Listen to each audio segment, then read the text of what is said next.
Hello and welcome to Conversations with Esther, this 10th of July. Thank you, Jay. Thank you, and thank you, admin. We are 22 in the room. I think we can kick off in the interest of time so that the rest can just catch up with us. But we'll pray. We'll begin with a word of prayer. Let's pray. Father, in the name of Jesus, we thank you for this session. We pray that you will go with us. You will be with us in whatever we do, and you will guide our speaker and our host, Ann Bahati. We thank you in Jesus' name. Amen. Amen. Let me see if we can have this. Jay, I need to give you the rights to share that in a minute. It should be okay. Oh. So just a minute, Jay.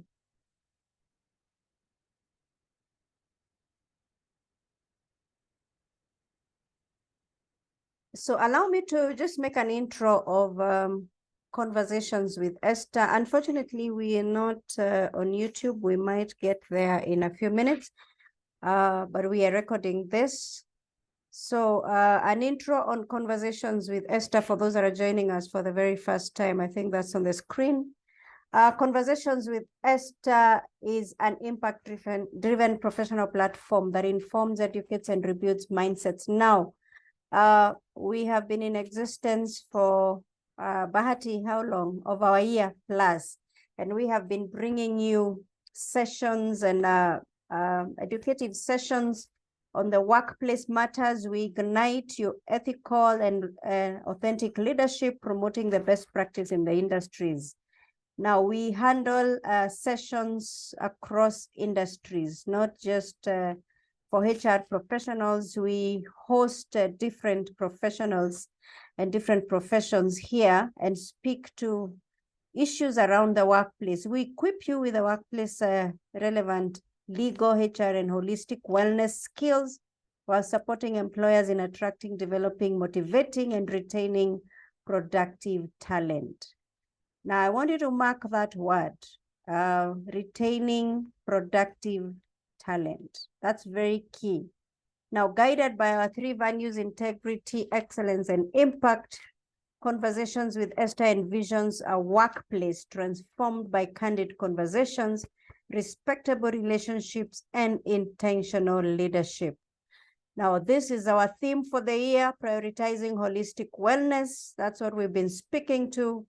We've been speaking to this pillars, our 7 pillars: physical, mental, financial, social, spiritual. We are on environmental, and next month, actually this month now, July, actually we are there, intellectual. We are on the final pillar.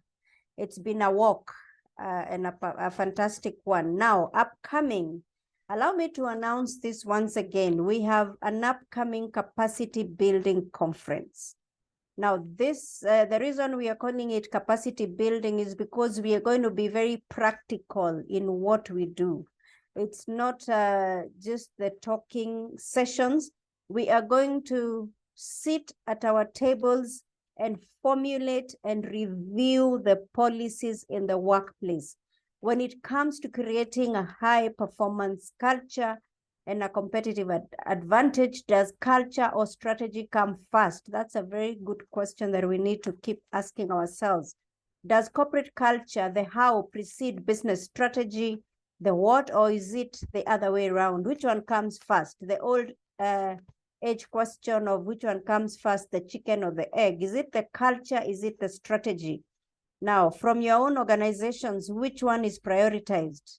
I think that's something that we need to ask. Is it the strategy pushing the numbers, pushing performance, or is it setting an excellent culture which will enable the employees to push the numbers comfortably? Now, join us for the 3 days, that is August 28th to 30th at the Serena Hotel. That will be a full day, 8 to 4 p.m. As we audit your organizational culture, we review your policies. You will come in with your policies and we'll help you review them, the processes, the procedures. And because I've seen some people here from the HSC department, this is not just a HR conference. We are calling to the table HR professionals, we are calling the finance team, we are calling the HSC team, we are calling the procurement team, we are calling your CEO to sit at the table with you, so that as you look at your culture, you're discussing that face-to-face with your leadership, face-to-face with the departmental leaders. You're looking at the procedures and policies. You're redesigning your hiring processes, addressing legal loopholes within your policies and processes within the business, and relooking into the strategy. You align your culture and the strategy so that you're moving in the same direction. So the charges are only 45,000 for 3 days. You will get to meet very key speakers that are respected in this area of culture and strategy, the likes of Dr. Nelson Kuria, who was the CEO for CIC, the CEO for Ketrakol, Engineer John Mativo, speaking to Green HR, Dr. Francis Kangure, Kuresha, Abdullahi, Madam Kuresha, and many others that will be in the room, and legal professionals that will help you audit your processes and everything around it. So book your spot. Here is a flyer. It's on our social media spaces. You can go to my LinkedIn. It's there. My LinkedIn is Esther Katiba. We are circulating this to different platforms. Speak to me as well. My number is there, and I can still give the number as we go on, so that we get to have your teams come into the convention, in the conference. Now, those are our social media spaces, Esther Katiba, LinkedIn. You will find all that information there. Our YouTube is Conversations with Esther Katiba, Instagram, Conversations with Esther, and you can drop us an email at info@conversationswithesther.org. Now, this is today's session, common interview mistakes to avoid. I am not hosting this. Anne Bahati in the room is hosting this, and I know she hosted the previous one very well. So we are doing a series with Anne and Jay on the interviews and your CV. So we'll be telling you more and more. So when you see us coming again and again, we are taking you somewhere. We are actually trying to help you perfect from your social media spaces to your CV to the interview, and to make sure that you get the job and list you with the recruitment firms that we have the networks with. So ever made an interview mistake that cost you a job opportunity you were highly qualified for? Some interview mistakes are costly and can be avoided. Stepping into the interview room late may look like a simple thing. Going in unprepared, inappropriately dressed. Someone will say, does my dressing matter? The expert is in the room, Jay. Are just but a few mistakes you should never make. So allow me to bring into the room our host, Anne Bahati, and Jay Walemba. Anne will introduce Jay. Karibu sana Bahati, the floor is yours. Thank you so much, Esther. And thank you so much for what you're doing for the masses at Conversations with Esther, at the same time at the Career Roots Solution. So yes, the common mistakes we do in interviews. I believe each and every person, including myself and yourself who are in this call, they've ever walked out of an interview room, they looked back and they say, why did I do what I did? Or they actually go back and wonder, did I really do my best? So by a show of hands, and also by typing in the chat, let's see the number of people, for those of us in the call, how many of us have ever walked out of an interview room and asked themselves, why did I do that? Did I really give out my best? What is the impression that they were left with? So let's see in the chats, those people who've been able to walk out of interview rooms and they just start second guessing themselves. I can see Winnie has raised their hand. Thank you so much. Who else has ever asked themselves that question? Why did I do that? Did I really do my best? Yes, thank you so much, Esther, for that. Did I really do my best? What do the panelists think of me? Did I leave a good impression? The way I answered that question, is it the best that I could? Yes, Diana, thank you so much for raising your hand. So this is a common thought that each and every person who walks out of an interviewing room asks themselves. But don't fret, today we are here to just point out in black and white those mistakes that we commonly do. Some are obvious, some are not.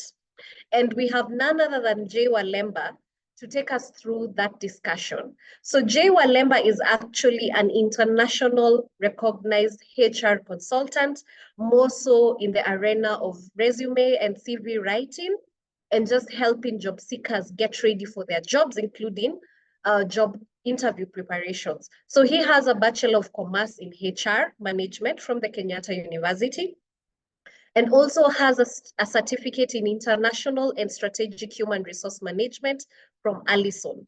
He specializes in resumes. If you want to position yourself, to brand yourself as the employee of choice, Jay is your person.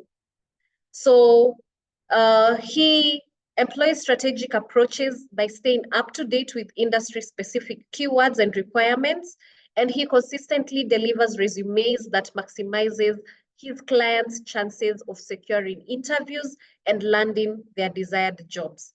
He also provides personalized guidance on cover letter composition, LinkedIn profile optimization, and other career marketing materials, as well as coaching on interview skills and career strategies. He's also dedicated to providing quality and professional services that reflects the unique qualities and aspirations of each client. So his major goal is to make everyone employable. So Jay, you've had me just asking the audience the question on how they feel after leaving an interview room. And as you've seen, actually 80% of the people in the call said that they doubted themselves. Did they answer those questions right? Did they do what they were supposed to do? Did they leave a lasting impression on the interviewers? So apart from this, just take us through a deep dive of the common mistakes we either consciously or subconsciously commit during interviews. Over to you, Jay. Good evening, everyone. Thank you so much, Anne, for that intro. Thank you, Esther, for this session again. After you had last week's session, there was a need to have this session today. So this evening, I'm so glad to be your guest speaker, and I'll be taking you through what mistakes we make and how we can be able to handle them during interviews. So I'll be able to share my screen so that you can proceed. I'm sure we have so many questions that will come up through this. So I'll be sharing my screen.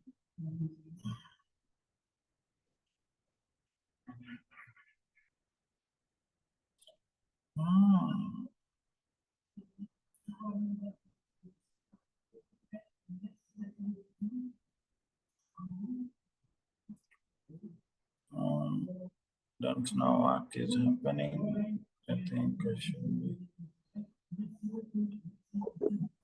Are you able to see my screen? And you are able to see my screen?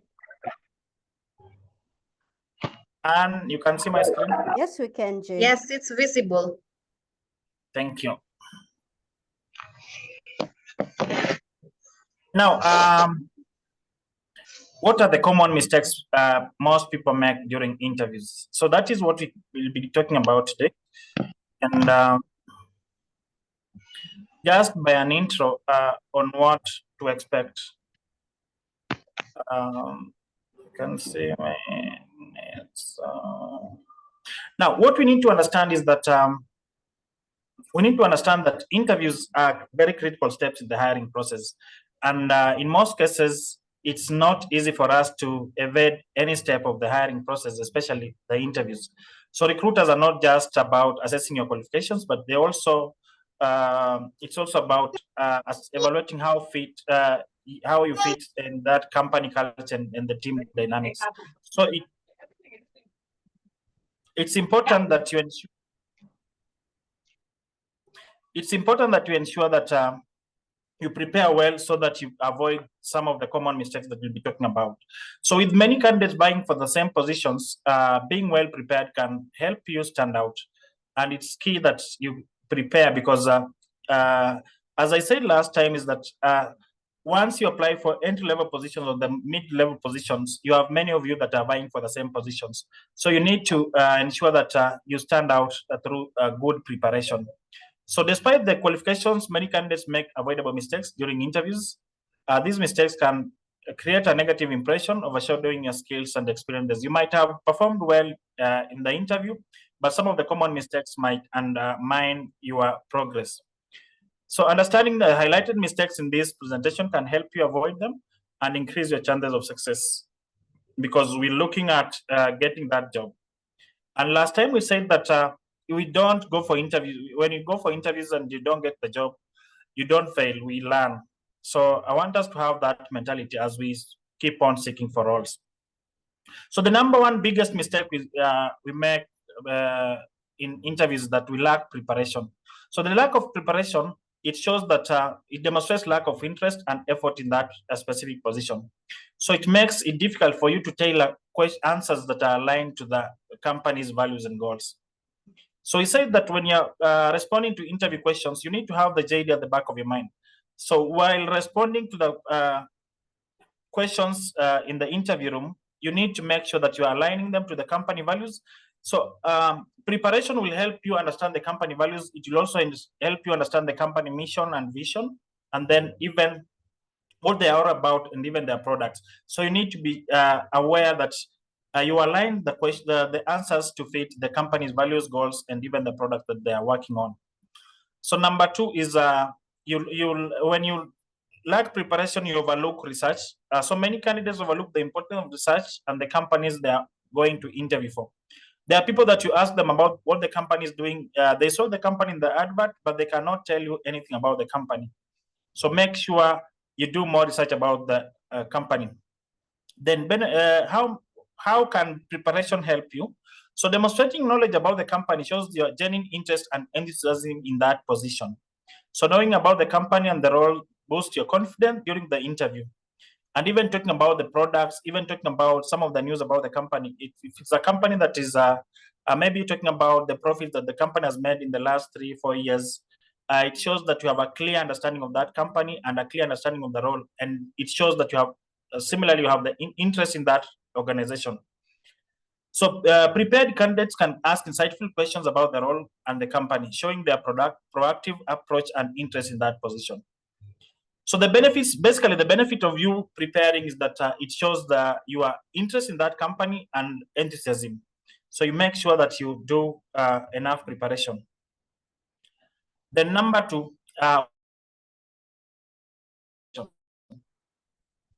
the first moments of an interview are crucial as they set the tone on how you'll be perceived by the interviewer. So once, I always tell people that the way you answer the question tell us about yourself will give you an opportunity to make the interview a discussion or an interview or make it a conversation.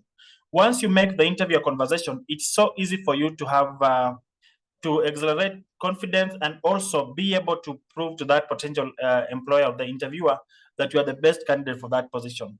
So poor first impressions can significantly influence your interview outcomes, potentially overshadowing a candidate's qualification and skills.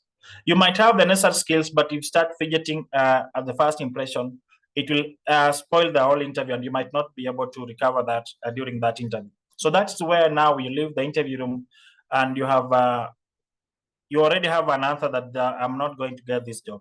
So employers may interrupt a negative first impression as an indicative of a lack of professionalism, preparedness, or cultural fit. So employers, because there are many candidates that are coming for this job, we can make, you are giving the interviewers an easy task of eliminating you for that position. So a poor first impression can result in from the various the following various factors. So number one, first impression, punctuality. Arriving late is an issue that will show that poor first impression. Punctuality is crucial as it demonstrates reliability and respect for the interviewer's time. The number two aspect is dressing inappropriately. Dressing inappropriately can convey lack of professionalism or seriousness about the job opportunity that you are applying for. Kuna wale wanavaa Crocs tukienda interviews. That is not something that you need to do. Unless now you've gotten into the company and now you have you are in the company and then you need to understand about the company culture. Understanding about the company culture now, you learn from the peers in that organization. Through that now you can be able to adjust. But the first impression, you make sure that you dress appropriately. The lack of confidence or of confidence. Confidence is important, but arrogance can be off-putting. So striking the right balance is key. When you ask about a question, you need to respond to that question as it's been asked, and don't overdo to show that you are overqualified or to show that you are arrogant about that position. So make sure that you balance between overconfident and just confidence. Then being rude or dismissive.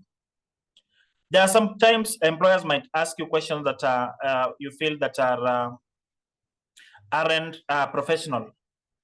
At this point, you need just to remain calm and respond to the question if you can. And if you feel that it's not a question that you need to respond to, you just tell them that I'll not respond to that because of ABC. Then the other biggest mistake that most job seekers make is that we don't bring essential documents. I've seen candidates that come for interviews and they ask if you can print some papers for them, or if you can print their CV for them, or they tell you that they have a CV in the soft copy. That means that it's on their phone.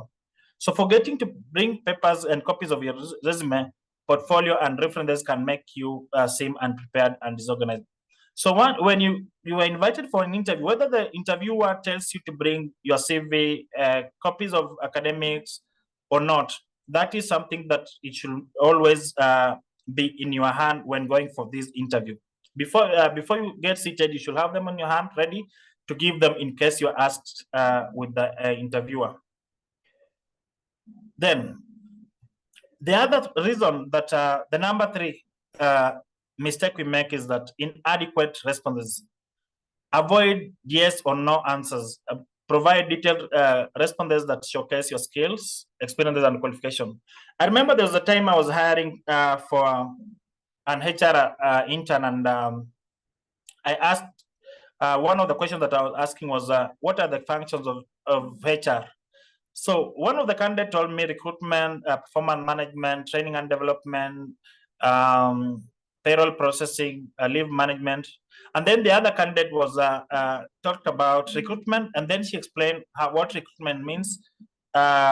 Performance management, then she explains. Training and development, then she explains. So this is the right candidate, because now said that several of you are vying for these positions, and when they are vying for these positions, it means that you need to stand out and be able to deliver the best.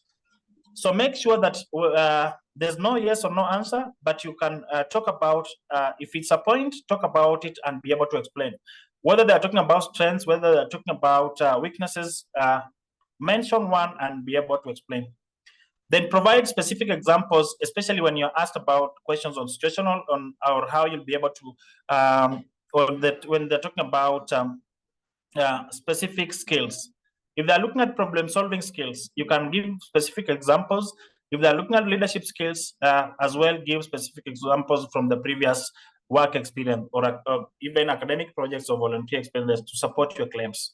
This ensures that now the recruiter sees you as the interviewer sees you as someone who is ready, prepared for the interview, and you have the knowledge that they need to apply in that other organization. Then number three, using the STAR method. We talked about the STAR method being the situation, the task, action, and the result. to structure your answers effectively, especially when they're talking about situational questions.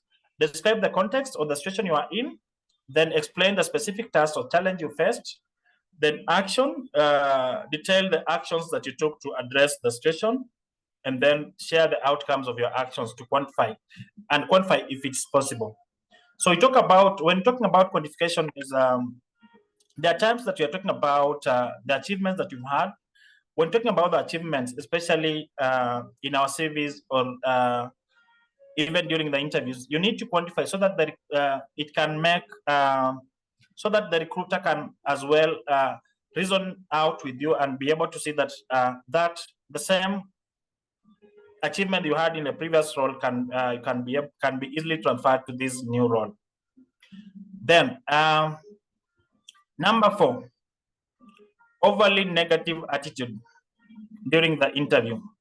There are those candidates that will come to the interview and they seem like you're even forcing them to talk. So you need, number 1, you need to stay positive and even about past employers. We talked about mouthing your former employers. It's something that will not help you get the job. So avoid criticizing previous employer, colleagues, or even if you had negative experiences with those people. So focus on what you learned from the challenges and how they contributed to your growth. So don't always frame negative experiences as opportunities for personal and professional development. Talk about a negative situation and how it helped you grow. Then number 3, you need to discuss how you turned challenges into learning experiences or used feedback to improve your performance. Refrain from venting frustrations or placing blame during the interview. Then use diplomatic language to discuss challenges without sounding negative or defensive. Then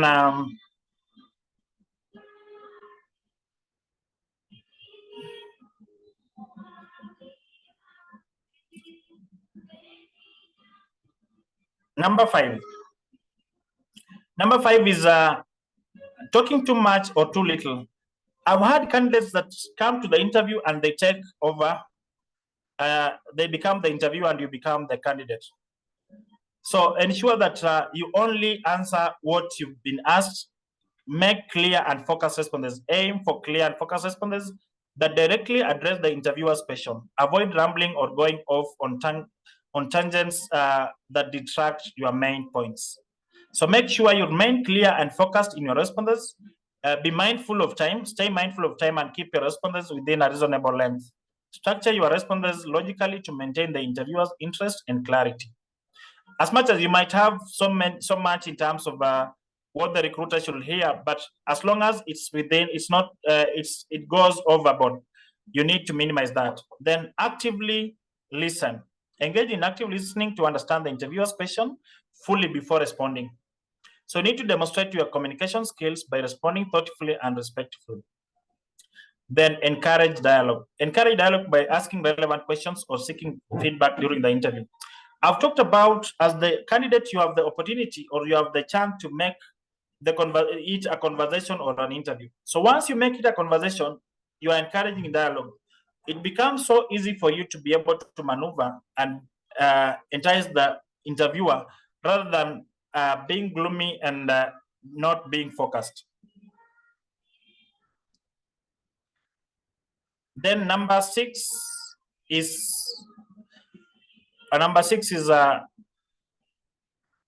overemphasis on salary. So many candidates will spend much of the time discussing about salary. Discussing about salary and benefits prematurely can give the impression that your primary motivation is compensation rather than the job itself or the company's mission. When recruiters ask about why you want the job or why you are leaving your current employer, you don't need to talk about salary.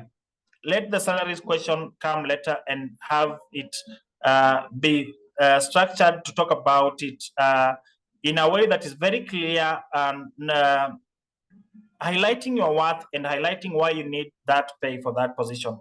It may also signal lack of focus on fit and alignment to the role's responsibilities and company culture. Wait for the interviewer to bring up the topic of compensation. Typically, this happens during the later stages of the interview process or during the job offer discussion. So you need to have research on salary ranges before the interview to using available tools online. We have Glassdoor, we have My Job Mark, and even other positions in other organizations where you've seen similar organizations that normally post salaries on their adverts. So this knowledge can help you gauge whether the offer is competitive or not competitive, and then you can make a decision based on that. As I said last time, is that on salaries, make sure that you understand your worth and you are able to quantify that when it comes to a specific figure they are asking for. The other mistake we make is number 7 is that we don't ask any questions. When you're told about, do you have any questions for us? Some candidates will tell you that I don't have any questions. So you need to research about the company role, the industry, and formulate relevant questions for that position. So about the culture, you can also ask a question about the culture, team dynamics, and opportunities for growth if there are any. Then demonstrate interest in your role by seeking clarification on the job expectation and responsibilities. You can ask questions about the performance metrics. You can ask questions about what they expect from you within the first 3 months or during the probation period, especially the first 3 months, or even at, after 6 months, where it's a project maybe you are working on. So align your skills, use your questions to show you how your skills and experiences align to that job that you've applied for.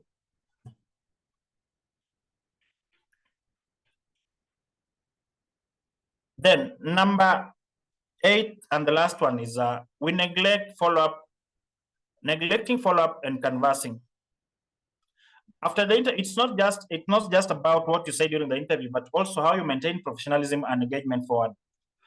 I know several people, you refer them to potential employers, they go for an interview, after a day they start calling you, or even after the interview, they start calling you for feedback. After the interview, a communication doesn't end. It's an opportunity to leave a lasting impressions. So a well-crafted thank you note, as we said last time, reinforces your interest, professionalism, and attention to details. It sets you apart from the other candidates and keeps you fresh in the interviewer's mind. So avoid trying to persuade the recruiter after interviews. It can create a negative impression, raise questions and questions about your integrity, and maybe be seen as canvassing, which often leads to this automatic disqualification. I've sent candidates for interviews to several employers, and the first thing that happens is that after the interview, the candidates will start calling you. Jay, please ask if the job was failed, or ask if I was successful. You need to give the recruiter time to make decisions and give feedback to you. So the only thing you need to do after the interview is to do a thank you note and then wait for the interviewer to communicate. And as you say that it's the thank you note reinforces your interest in the job, and also it shows professionalism, and it sets you apart from the other candidates as well. It keeps you fresh in the interviewer's mind. So in conclusion, what we need to do is ensure that effective interview preparation is crucial for making a positive impression and demonstrating your suitability for the role. Professionalism in all aspects of the interview, from attire to communication, enhances your credibility and reflects your commitment to the opportunity. So practice is very key to overcoming these common mistakes. Role-playing interviews, researching about the company, and anticipating questions can significantly boost your confidence and performance. Remember, each interview is an opportunity for you to learn and improve. One thing that you should always remember that we don't fail interviews. We only go to interviews to learn something new and improve on what we already have. That is the end to my presentation. I think if there are any questions, I can take them. Wow. Yeah. And we can see, based on your presentation, it has actually elicited some questions from the audience, and I'll jump straight to it. So feel free to type in your questions in the chat box. We'll ensure that all of them are answered. And also, if you feel like, I think I'll give a chance to 2 or 3 people to ask any questions that they might have. So feel free to also raise your hand up. I'll give you a chance to speak. So before I ask my question, let me just jump through to the questions in the chat. So Norbert is asking, how do you know when you're speaking so much or otherwise during an interview? How do you measure your words? Because you've told us don't speak too much, don't speak too little. Now, I've said that when you asked about a situation, for example, you asked about a situation, we talked about using the STAR method. You make sure that you use the STAR method to completion. And once you're done with the result, the last R now, the STAR method, you're done with the R, you need to stop. And it's when it's a question of maybe they're talking about functions of a specific, maybe functions of HR. You don't need just to talk about recruitment and stop there. You need to talk about recruitment and explain what recruitment is and how it is important to the organization. Once you're done with that, you make it short and precise so that now the recruiter, what you're looking at enticing the recruiter. And you need to give the recruiter information that you need to give this recruiter information. You need to make sure that the recruiter sees that you are the person they are looking for and you have the skills that they want. So make sure that you are aligning every answer to the skills and every answer to the job that you've applied for. All right. So thank you for that. So people, you remember the STAR trick that Jay has given us. So I think if you just go step by step with each of what each and every letter represents, you're going to be safe in terms of just knowing when you're speaking, to avoid speaking too much or too little. Thank you so much, Jay, for that. So would you give an example of an answer on salary expectation? For example, Jay, what is your salary expectation for this role? Now, thank you so much for this question. For me, I'll expect something in the range of 200,000 to 250,000 because currently, what I'm currently on, and based on my experience and skills, I feel that is my value, that is my worth, and that is what can necessitate my movement, my shifting from JCVs to conversations with Esther. Okay. So thank you so much. And I think yes, go ahead, sorry. I've talked about the value that I'm bringing on my work. I've talked about the skills and experience. And skills and experience, and then my work. As you know, the work is based on now the skills and experience. So you need to understand your work. And also, as I said last time, is that issues about salary will be determined by many factors. Last time I talked about factors like being jobless. The other factor is maybe you're transitioning to your career.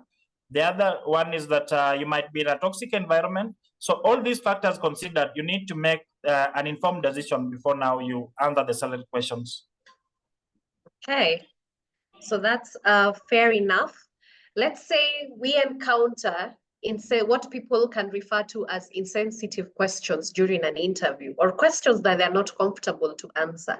And one example that Sheila has given is if you're married, or if you have children, or if you're pregnant, or if you have a medical condition that we need to know about. So how can interviewees navigate such questions? Now, when in cases where there are insensitive questions, the recruiter should at first be able to make any specifications in the advert if there need be. For example, if they're talking about, if maybe it's a position where you feel like maybe you are going to work in a mine, so most likely ladies might not be allowed to for such applications, especially if the technical, the manual job that they are handling. So ladies might not be allowed to work in such an environment. So unless the recruiter highlights some of the factors that might hinder ladies applying for that position or men applying for that position, it means that when questions come up in the interview, they should be aligned to what he really indicated in the advert. But if not, if they're asking about personal questions, You can dismiss them in a polite way and tell them, I'm not okay with responding to that. And for now, we will skip that. So that if it's information that will be given in your biodata, let it be given in your biodata during the job offer. But if it's a question that you feel is not right for you to respond during the interview, you can just tell that to the recruiter and they'll be okay. I know as long as you do it in a respectful manner and a kind manner, the recruiter will understand that and they'll give aware of that of you. Right. So the aspect of toxic work environment, I've noticed it's becoming a buzzword in the work spaces. So someone, Alvin, is asking, how can you identify if a workplace is toxic during an interview? Because I think right now we are rejecting toxicity. Now, as we reject, we need to understand that sometimes you might not be able to identify that a workplace is toxic, not unless now there are some questions like now what you call insensitive questions. If you have insensitive questions, you might raise your eyebrows on the same. You can also identify a workplace to be toxic, especially when they are the discussion on salary. Maybe the salary they indicated for that position and the salary that are telling you in the interview is totally different, especially if it's now lower. For example, you applied for this position because you saw they are paying 20,000 and now they want to pay 15,000. So you can start realizing that this is an organization that does not have structures. And you might understand that some organizations do not have structures even from the interviewers. If you are being interviewed for a role, maybe in HR, and you find that they've given you an accountant to interview you for the role, for the HR role, sometimes you might feel that the accountant might not understand the roles in HR. So at least you should have someone in your department or someone in the department that you're going to work in, so that now they can be able to, especially if it's an entry-level, mid-level position, so that you can be able to clearly follow and understand what you're going to do in the organization, rather than now having someone totally different that cannot understand some of the competences needed for that position. So you can, those are some of the ways that you can realize that the organization is toxic. Okay. So let's talk about interview jitters. That you reach to an interview, you have all the answers, but somehow you're unable to voice them out. You become blank. So how can we handle such setbacks? Now, interview jitters can be handled by, we've talked about just having mock interviews and arriving on time. When you arrive on time at the interview venue and you've prepared well, you've done enough research, you need to just, once you get to the interview room, you need to just be calm and composed. So once you lose your confidence, that is where the problem starts. So confidence is key for you to be able to handle this well, effectively. So once you lose your confidence, that is now the start of that problem of interview jitters. So make sure you are confident, you are calm, and you are composed, so that you can be able to use wisdom when asked about, when responding to the questions.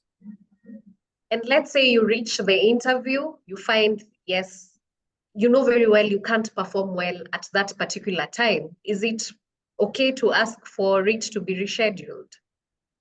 Now, when you get to an interview, now there are several factors that must necessitate your rescheduling. There are organizations that will hire consultants to come and interview. So that means that the company is parting away with some expenditure on this role. So once the company pays someone to come and sit in for an interview, unless you are the only candidate, rescheduling might be an issue. But if it's a company that has the HR manager or the recruitment team within the organization, and you feel that you are not ready for that position, they can reschedule. And also this will depend on your position. If it's a senior position where there are few applicants, they can consider rescheduling.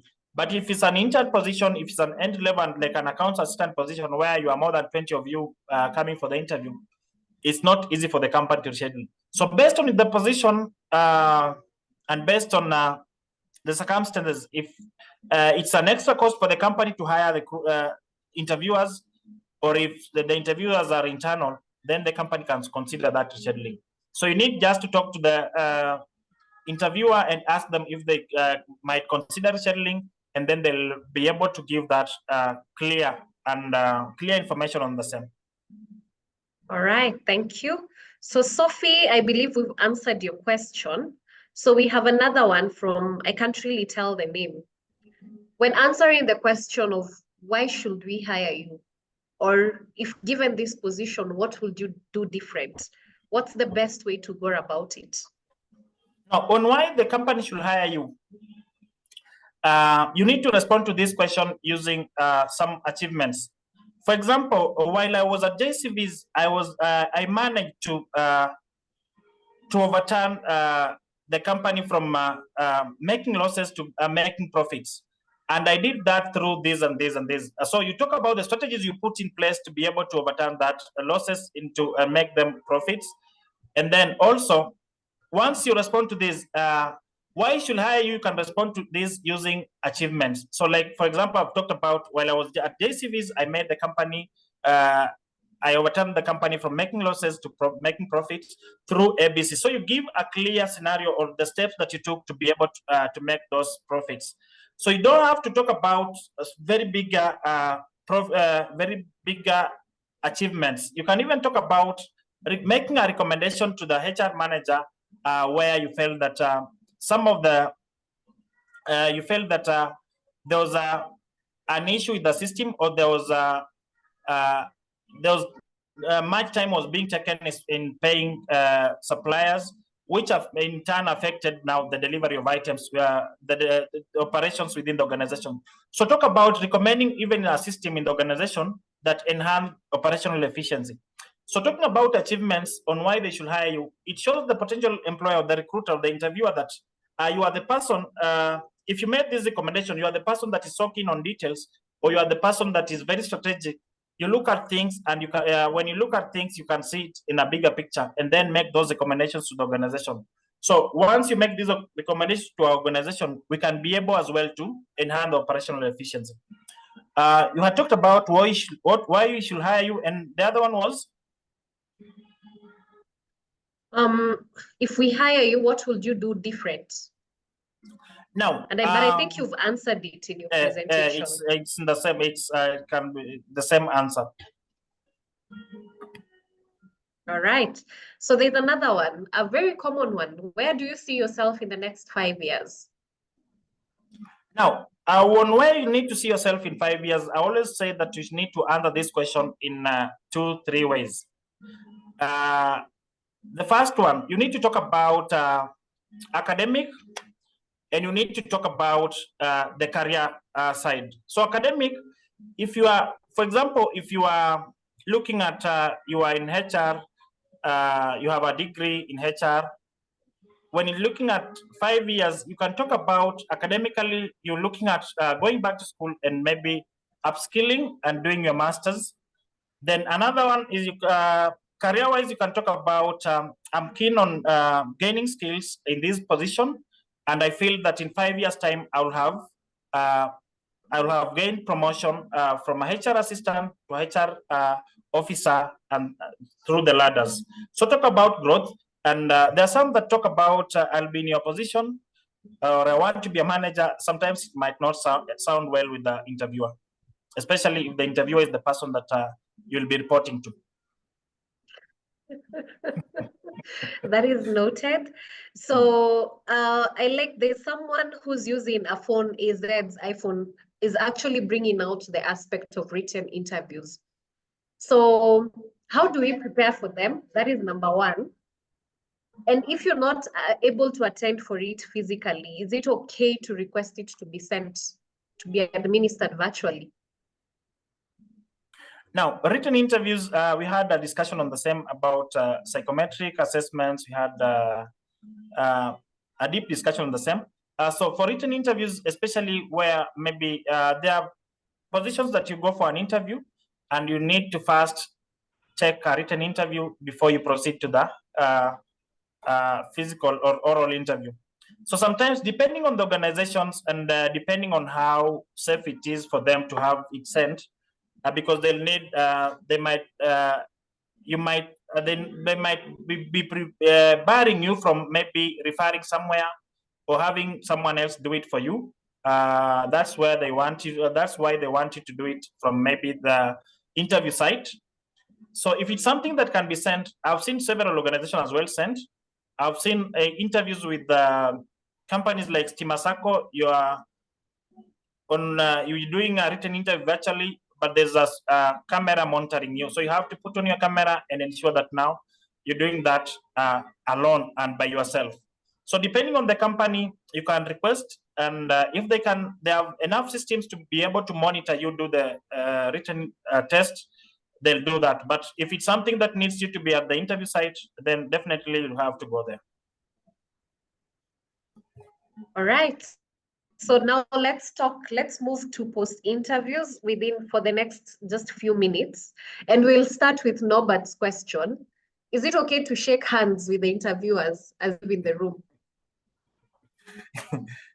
Norbert, as always. Now, it's very okay if the interviewer brings his hand, that is okay. But it's not for you to start this.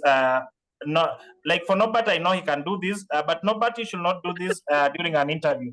I know him very well. He can do this. He likes greetings, shaking hands. So Norbert, unless the interviewer gives you the hand, please don't shake the hand. Don't shake their hands. Usianze kuambia ati wamesema good morning, malizana hivyo. Not unless now they are wameleta mkono wasalimie. That is different.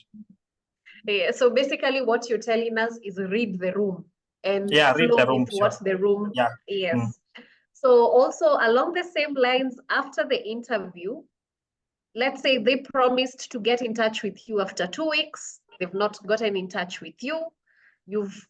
Is it okay to send up a follow-up email asking them what's the position? What I always advise is that once you leave the interview room, forget about that interview, start applying for continue applying for other positions. Sometimes it is very, I know, what we all need is closure. Unajua kuna wale watu paka wanataka, they want feedback immediately after the interview. There are some that will ask you, how have I performed at that time? So what they need is closure. Closure, sometimes some companies might not give you that closure. So for me, I advise that once we've talked about canvassing, you've done your interview, you do a thank you note. Once you've done a thank you note, I think it keeps that, the interviewer's mind fresh, that he has you on his mind or his or her mind. So anytime they need that communication, they'll do it. But if they don't do it, stop bothering them. Keep on applying for other positions. I have a friend that applied for a job, and she went for the first interview, and it lasted like 3 months before she got that feedback. Some of us, you just forget about it, and once it comes, ikiwa poa, you go for it. All right, so I think I've covered all the questions relating to the conversation we are having today. And basically what I am getting from you from this particular session and also the other session is you need to be prepared. And preparations comes in, number one, understanding the role that you've been interviewed for, understanding the value that you're bringing to the table, and actually knowing how well to present that value. At the same time, do not look desperate, look professional at the end of it all. And ladies and gentlemen, once you're able to do this, trust you me, you're going to ace those interviews. And also, let's learn to read the room. Let's treat the interviewers with the professionalism that it deserves. And if it's for you, you will get it. So let's not act desperate. Let's not be too much into the faces and the business of the organizations that we are going in. Just prepare, present your best, and definitely you will get what belongs to you. And with that, ladies and gentlemen, allow me to end the conversation at that point with special thanks to all the more than 80 of you on the call who joined us from the beginning to now. thank you to all who've asked their questions and interacted with us. Thank you so much, Jay, for always being generous with information and tips that will make us employable, and more so to Esther for giving us this platform in the Fireside Chat with Conversations with Esther Katiba. And right now, I return back the mantle to Esther to help us close with a word of prayer and any final remarks. I have been your host for the session, and Bahati, see you during the next session. Esther, over to you. Thank you very much, Bahati. Thank you, Jay. Asante sana. I kept chatting someone and saying this was well prepared. Actually, Bahati, we hit our 100 mark, and I know most people have tried to come in for the longest. They are not able to, but we are going to have this on our YouTube, Conversations with Esther Katiba. We are uploading that right away, so you can get that. But thank you, Bahati. Thank you, Jay. Thank you, everyone that made time for this. We meet here again next week, same time, same place, for Powered Conversations. Thank you. And please reach out to Jay for your CVs. I don't do CVs, so I send you to Jay. Honestly, I don't do CVs. I do every other HR work, yes, policies, processes, and the rest. CVs and interviews, go to Jay for preparation, go to Bahati for HR consultancy as well. Bahati, you could put in your number right there as well. Thank you very much, and good night, everybody.